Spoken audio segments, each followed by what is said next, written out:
Hello friends, attention classes के YouTube channel से मैं हूँ रुचि कटियार आप सभी का स्वागत करती हूँ।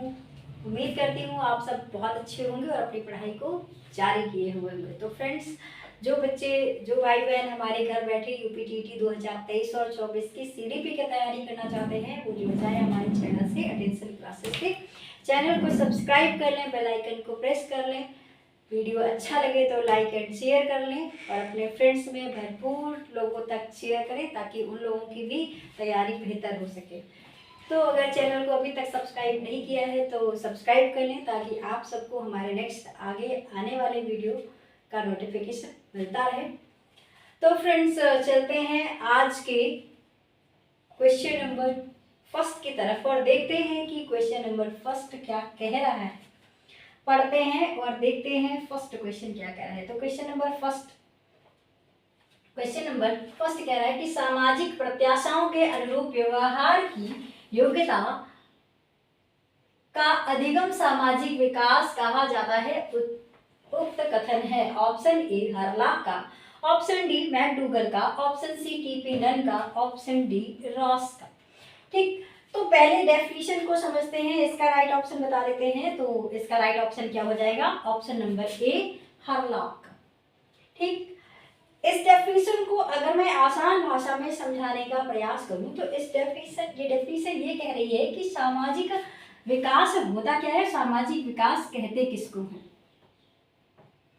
तो सामाजिक विकास क्या होता है? सामाजिक विकास की अगर छोटी सी एक बात करूं कि इसका अर्थ क्या निकल के आएगा, तो सामाजिक विकास ये कहता है कि समाज हमसे क्या आशा रखता है, समाज किसी बच्चे से क्या आशा रखता है। वो ये आशा रखता है कि अगर कोई बच्चा जो है वो समाज में है तो समाज में एक संतुलित, समाज में एक मर्यादित तरीके का व्यवहार करे। अगर छोटा बच्चा है तो उससे ये उम्मीद कर दी जाती है कि बड़े व्यक्ति से वो आप करके बात करे, अच्छे से शिष्टाचार तरीके से बात करें, समाज में जो परंपराएं हैं, रीति है, रिवाज हैं, उनका पालन करे और वो कैसे समाज में वो चीज़ें, हमारा कल्चर क्या है, उनको जाने पहचाने। इसी को क्या कहा जाता है? सामाजिक विकास कहा जाता है। ठीक, तो ये डेफिनेशन क्या करिए? सामाजिक प्रत्याशा, प्रत्याशा का मतलब होता है प्रत्याशा, जीवन के प्रत्याशा या प्रत्याशा। ठीक, तो सामाजिक प्रत्याशा के अनुरूप व्यवहार की योग्यता, मतलब कि समाज हमसे जो उम्मीद रखता है वैसा ही व्यवहार हम सीखने का प्रयास करते हैं, इसी को सामाजिक विकास का नाम दिया जाता है।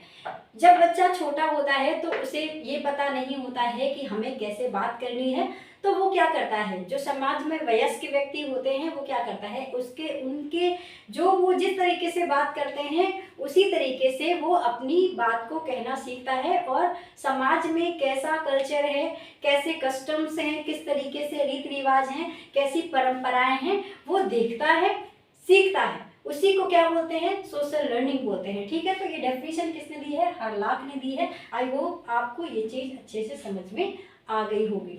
तो बढ़ते हैं नेक्स्ट क्वेश्चन में, क्वेश्चन नंबर 2। क्वेश्चन नंबर 2 कह रहा है सीखने का सर्वाधिक उपयुक्त अर्थ है। ऑप्शन ए कौशल अर्जन, ऑप्शन बी ज्ञान अर्जन, ऑप्शन सी व्यवहार में परिमार्जन और ऑप्शन डी वैयक्तिक समायोजन। तो फ्रेंड्स, इसका राइट ऑप्शन क्या हो जाएगा? इसका राइट ऑप्शन क्या हो जाएगा? सबसे उपयुक्त अर्थ पूछा गया है, सर्वाधिक उपयुक्त अर्थ के लिए इसका राइट ऑप्शन हो जाएगा ऑप्शन सी व्यवहार में परिमार्जन। ठीक है, परिमार्जन को और क्या बोल देंगे? तो इसको बोल देंगे परिवर्तन बोल देंगे। ठीक है, या परिमार्जन को और क्या कह सकते हैं? संशोधन बोल सकते हैं, चेंजेस कर सकते हैं। ठीक है, तो अधिगम क्या है? तो व्यवहार में परिमार्जन, कोई व्यवहार बच्चे का आज है, ठीक है, अगर उसने कल कोई चीज सीखी है, नया कोई चीज सीखी है या नया कोई चीज उसने सीखने का प्रयास किया है, तो निश्चित तौर से उसके व्यवहार में क्या होता है? परिवर्तन होता है। उदाहरण के तौर से समझाने का प्रयास करूं कि जब कोई छोटा बच्चा होता है और वो भाषा बोलने का प्रयास करता है तो उसकी भाषा कैसी होती है? टूटी फूटी होती है। कैसी होती है? मम को, पानी को क्या बोलेगा, मम बोलेगा। बाबा को क्या बोलेगा, बाबा नहीं बोल पाएगा। पापा को पप्पा।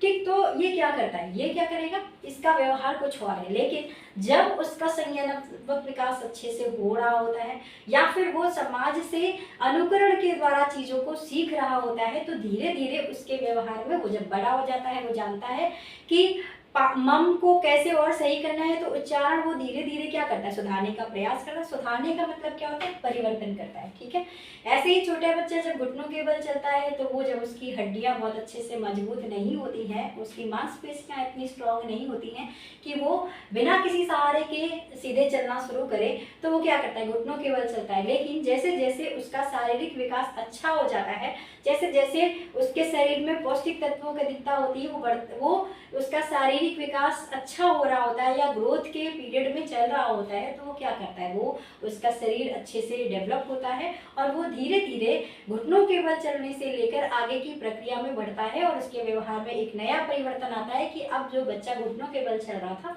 वो क्या कर रहा है, अब बिना किसी सहारे के क्या कर रहा है, उठने का प्रयास कर रहा है। तो उसके व्यवहार में क्या हुआ, परिवर्तन हुआ है, संशोधन हुआ है। तो इसका राइट ऑप्शन क्या हो गया, ऑप्शन नंबर सी, व्यवहार में परिवर्तन। चलते हैं क्वेश्चन नंबर 2 की तरफ और देखते हैं क्वेश्चन नंबर 2 क्या कह रहा है। Sorry, question number 3। तो क्वेश्चन नंबर 3 क्या कह रहा है कि वाणी दोष नहीं है। तो वाणी दोष ऑप्शन ए, तो ध्वनि परिवर्तन और अस्पष्ट उच्चारण। ऑप्शन बी, धीमी या तेज गति से बोलना।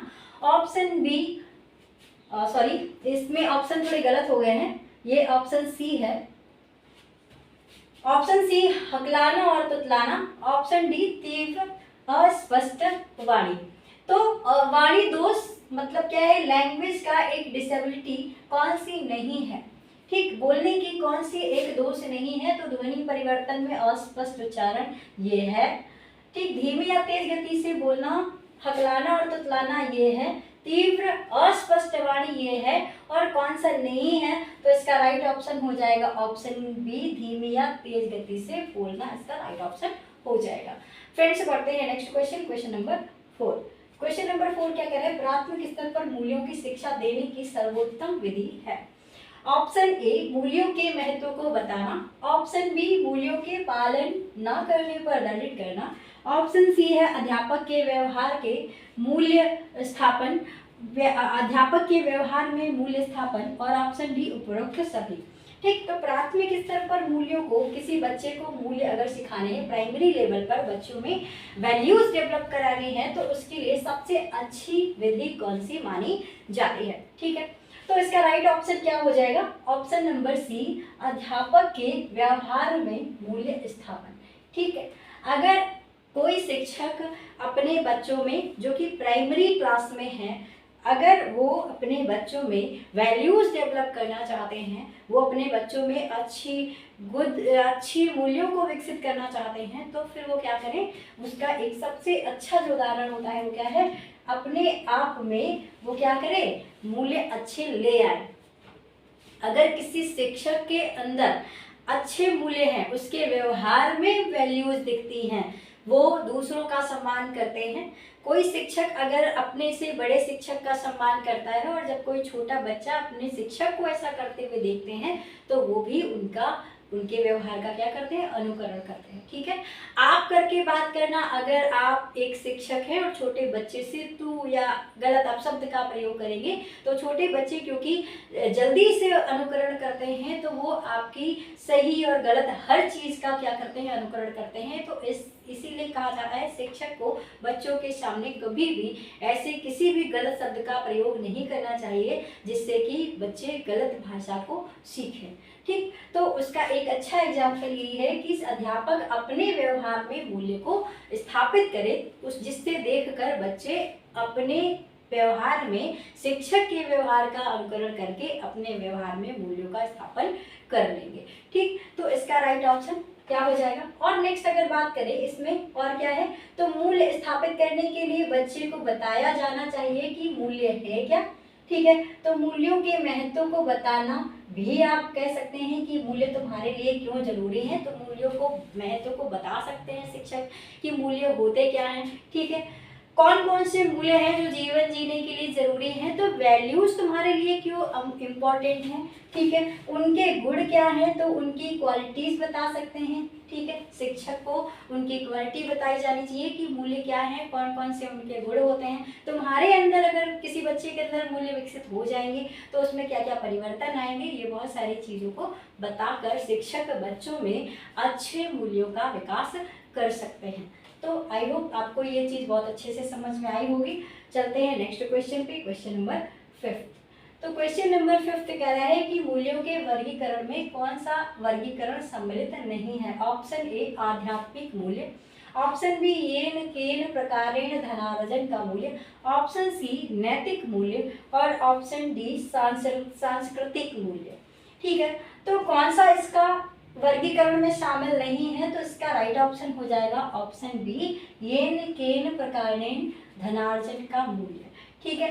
फ्रेंड्स, मूल्यों का वर्गीकरण में कई सारे मूल्य होते हैं। अगर मैं बात करूं तो बहुत सारे मूल्यों में सामान्यतः वर्गीकरण मैं बता दूं आपको, जैसे कि एक वर्गीकरण हो गया आध्यात्मिक मूल्य का, आध्यात्मिक मूल्य, ठीक। नेक्स्ट हो गया सांस्कृतिक मूल्य, ठीक। नेक्स्ट बात हो गई कौन सा, नैतिक मूल्य, नैतिक मूल्य। नेक्स्ट बात हो गई शैक्षिक मूल्य, शैक्षिक मूल्य, ठीक है। अगर बात करूं संवैधानिक मूल्य, तो अलग अलग मूल्यों का क्लासिफिकेशन रखा गया है, ठीक है। तो कौन सा नहीं है इसमें, ये बात है कौन सा, येन केन प्रकारेण धनार्जन का मूल्य, ठीक है। चलते हैं नेक्स्ट क्वेश्चन पे, क्वेश्चन नंबर 6। क्वेश्चन नंबर 6 क्या कह रहा है कि व्यक्तित्व के संगठन का स्वरूप है। ऑप्शन ए सामाजिक आर्थिक, सोशल इकोनॉमिक, सामाजिक आर्थिक, ऑप्शन बी मनोवैज्ञानिक शारीरिक, ऑप्शन सी सामाजिक राजनीतिक और ऑप्शन डी मनोवैज्ञानिक और आध्यात्मिक। तो व्यक्तित्व के संगठन का, पर्सनालिटी के ऑर्गेनाइजेशन का कौन सा एक स्वरूप है। तो बॉडी के ऑर्गेनाइजेशन के लिए स्वरूप में कौन सा स्वरूप है, तो ऑप्शन इसका सही हो जाएगा ऑप्शन बी मनोवैज्ञानिक और शारीरिक, ठीक है। अगर संगठन की बात करूं तो अलग अलग तरीके से सारे व्यक्तित्व का संगठन बनाया गया है। अगर मैं बात करूं कि शारीरिक संगठन के आधार पर व्यक्तित्व का वर्गीकरण किसने दिया है, तो शारीरिक संगठन के आधार पर व्यक्तित्व का वर्गीकरण किसने दिया है, तो नाम आता है किसका, क्रेचमर का, और नाम आता है किसका, शेल्डन का, ठीक है। लेकिन अगर मनोवैज्ञानिक संगठन की बात करूं तो मनोवैज्ञानिक संगठन में आपका नाम आता है किसका, यूंग का आता है, किसका आता है, यूंग का आता है, सिगमंड फ्रायड का आता है। तो ये मनोवैज्ञानिक संगठन की बात इसमें की जाती है। नेक्स्ट तो इसमें बात की गई है कि व्यक्तित्व के संगठन का स्वरूप क्या है, तो इसका राइट ऑप्शन हो जाएगा मनोवैज्ञानिक और शारीरिक। इसके साथ ही साथ आपको ये भी ध्यान रखना है कि शारीरिक संगठन के आधार पर व्यक्तित्व का वर्गीकरण किसने दिया। तो इसमें दो नाम इंपॉर्टेंट आपके लिए पूछ आते हैं, क्रेचमर और शेल्डन का, और मनोवैज्ञानिक में सिगमंड फ्रायड का और यूंग का पूछा जाता है, ठीक है। नेक्स्ट बात करते हैं क्वेश्चन नंबर 7। क्वेश्चन नंबर 7 क्या कह रहा है कि आत्म केंद्रित व्यक्तित्व होता है। ऑप्शन ए अंतर्मुखी, ऑप्शन बी उभयमुखी, ऑप्शन सी बहिर्मुखी और ऑप्शन डी सामाजिक निर्भर। अंतर्मुखी, तो इसका राइट ऑप्शन क्या हो जाएगा, आत्म केंद्रित को क्या बोलते हैं, सेल्फ सेंटर्ड बोलेंगे, सेल्फ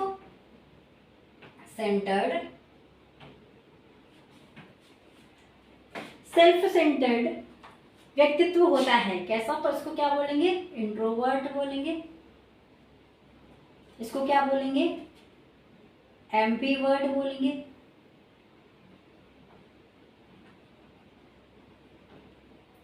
इसको क्या बोलेंगे, एक्सट्रोवर्ट बोलेंगे, और इसको क्या बोलेंगे, तो ये सोशल निर्भरता, सोशल डिपेंडेंसी बोलेंगे।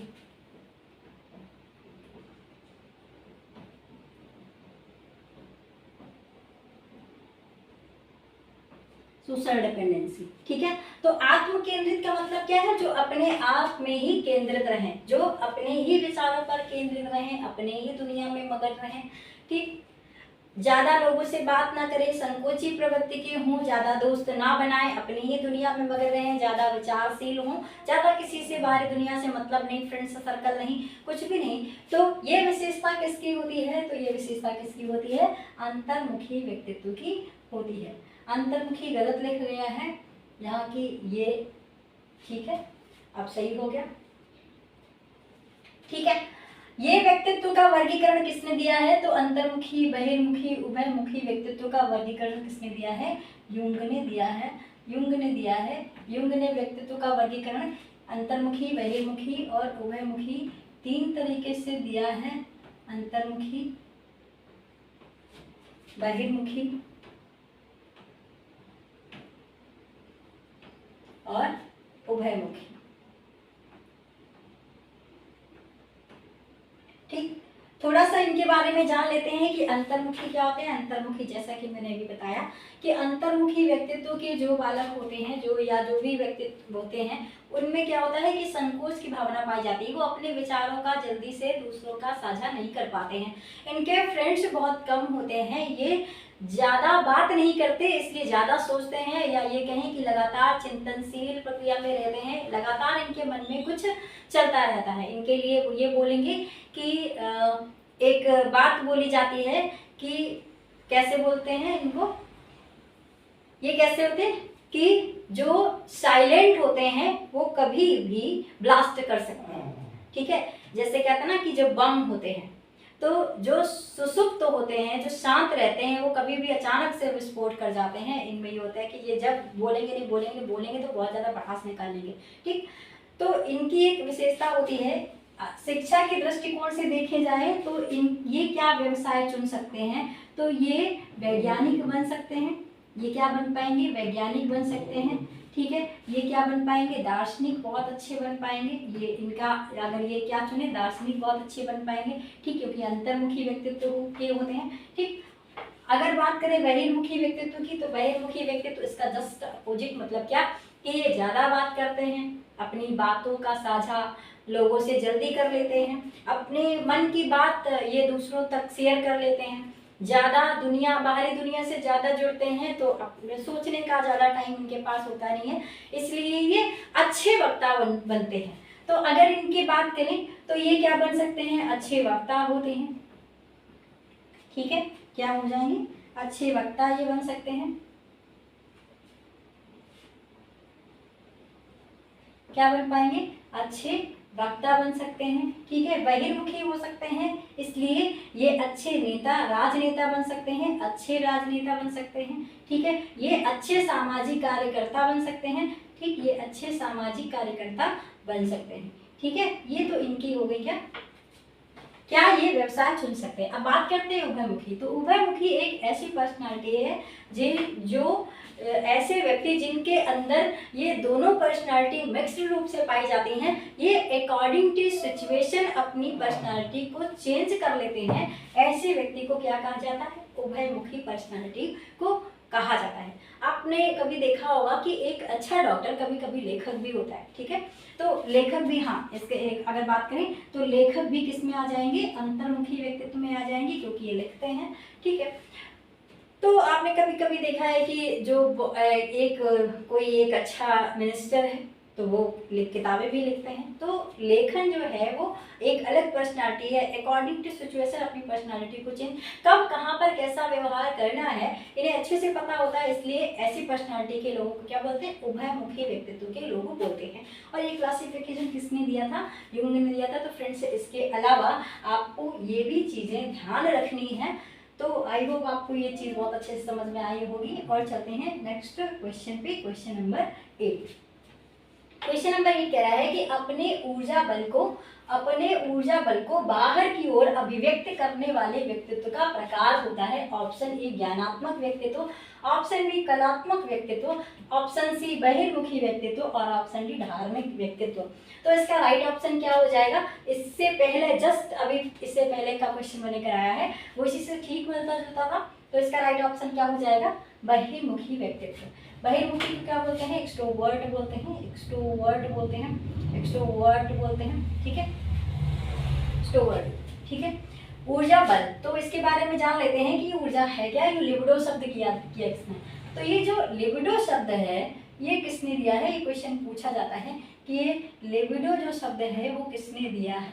तो ये जो लिबिडो वर्ड है किसने दिया है, सिगमंड फ्रायड ने दिया है। किसने दिया है, सिगमंड फ्रायड ने दिया है। ठीक है, और लिबिडो को क्या बोलते हैं, एक प्रकार की ऊर्जा है, इसको हम क्या बोलते हैं, काम ऊर्जा कहते हैं। ठीक है, ये एक प्रकार की सेक्सुअल एनर्जी है जो हर एक व्यक्ति में पाई जाती है और जो जीवन जीने के लिए बहुत एक इम्पॉर्टेंट प्रकार की एनर्जी होती है। तो अपने ऊर्जा बल को बाहर की ओर अभिव्यक्त करते हैं, मतलब अपनी एनर्जी को सोशल कम्युनिकेशन में, अपनी बात को दूसरों तक पहुंचाने में, या अपनी समस्याओं को दूसरों तक शेयर करने के लिए ये अपनी बात को करते हैं। तो ऐसे व्यक्तित्व को कौन सा प्रकार में रखा गया है, तो ये हो गया बहिर्मुखी व्यक्तित्व। और ये अंतर्मुखी, बहिर्मुखी और उभयमुखी अभी मैंने जस्ट इससे पिछले के क्वेश्चन में कराया, तो किसने दिया है, तो ये दिया है युंग महोदय। चलते हैं नेक्स्ट क्वेश्चन में, क्वेश्चन नंबर 9। क्वेश्चन नंबर 9 क्या कह रहा है, कक्षा 4 का एक बच्चा सदैव चिंतित और कुंठित रहता है। आप ऑप्शन ए कह रहा है उसके अभिभावक से शिकायत करेंगे, ऑप्शन बी मनोचिकित्सक के पास लेकर जाएंगे, ऑप्शन सी कह रहा है कि स्वयं परामर्शदाता की भूमिका का निर्वाह करेंगे, और ऑप्शन डी कह रहा है कि उसे उसके भाग्य पर छोड़ देंगे। तो इसका राइट ऑप्शन क्या हो जाएगा, एक कक्षा 4 का बच्चा है, सदैव चिंतित रहता है और कुंठित रहता है। ठीक है, चिंता और कुंठा ये दो अलग वर्ड हैं, तो इसका पहला ऑप्शन जान लेते हैं, इसका ऑप्शन क्या सही हो जाएगा, ऑप्शन नंबर सी स्वयं परामर्शदाता की भूमिका का निर्वाह करेंगे, ये इसका राइट ऑप्शन हो जाएगा। ठीक, अब जान लेते हैं इसके बारे में। तो चिंता को क्या बोलते हैं, एंजाइटी बोलते हैं, और इसको क्या बोलते हैं, इसको क्या बोलते हैं, फ्रस्ट्रेशन बोलते हैं।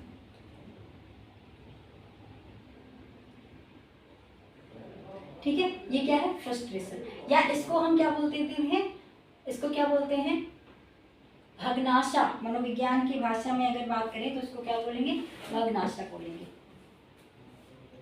क्या बोलेंगे, भग्नाशा बोलेंगे।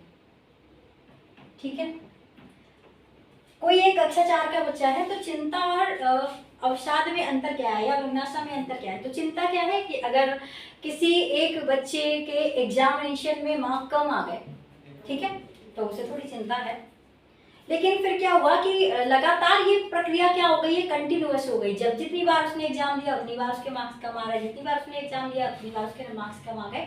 तो ये जो चिंता है वो ये क्या करता है, ये क्या करता है कि बच्चे के मन में एक भावना ये लेकर आता है कि शायद उसमें ये एबिलिटी नहीं है कि वो एग्जाम में अच्छे मार्क्स को ले आ पाए, और अपने आप को ही समझने लगता है। ठीक है, तो ये एक ऐसा है जिसमें बच्चा क्या करता है कि अवसाद एक ऐसा, मतलब ये कहें डिप्रेशन एक ऐसी स्टेज होती है जहाँ पर व्यक्ति अपने लक्ष्य को पाने में मतलब ये लगता है कि उसमें क्या लगता है, उसे लगता है कि मैं उसे कर नहीं सकता हूँ, ऐसी एक भावना आती है, उसको क्या बोलते हैं, फ्रस्ट्रेशन बोलते हैं। अवसाद सॉरी मतलब क्या है कि लक्ष्य पाने में एक बाधा उत्पन्न हो रही है, उसे लगता है कि मैं इसे कर नहीं सकता।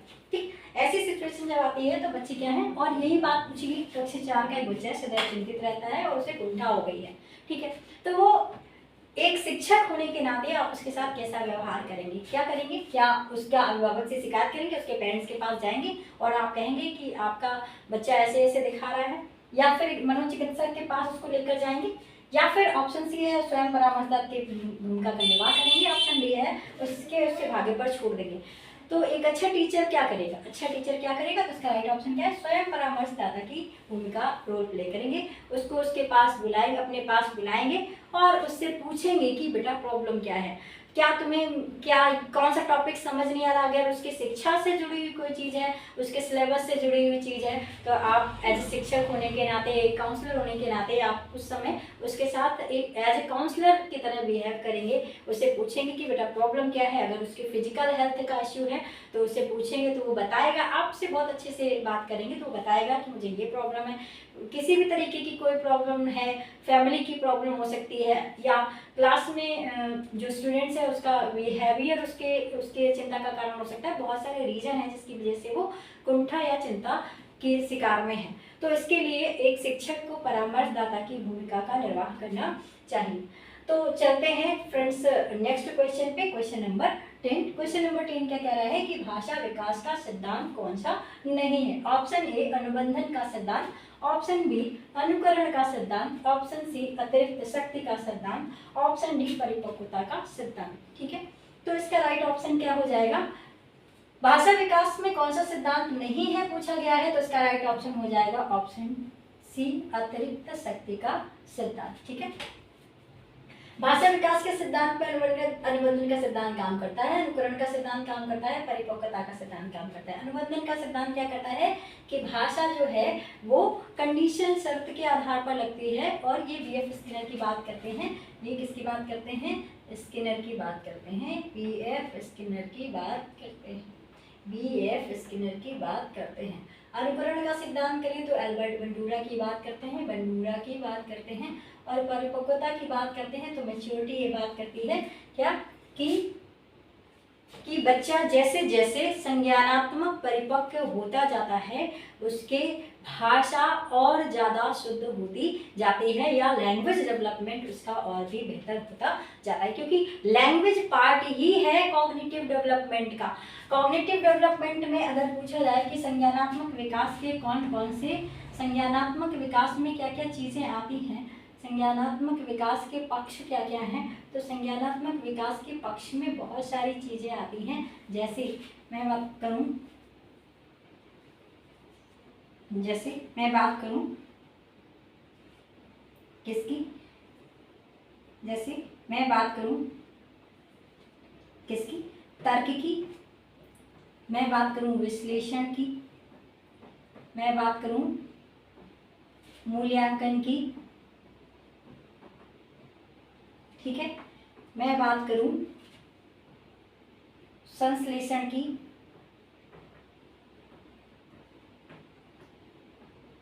मैं बात करूं प्रत्यक्षीकरण की,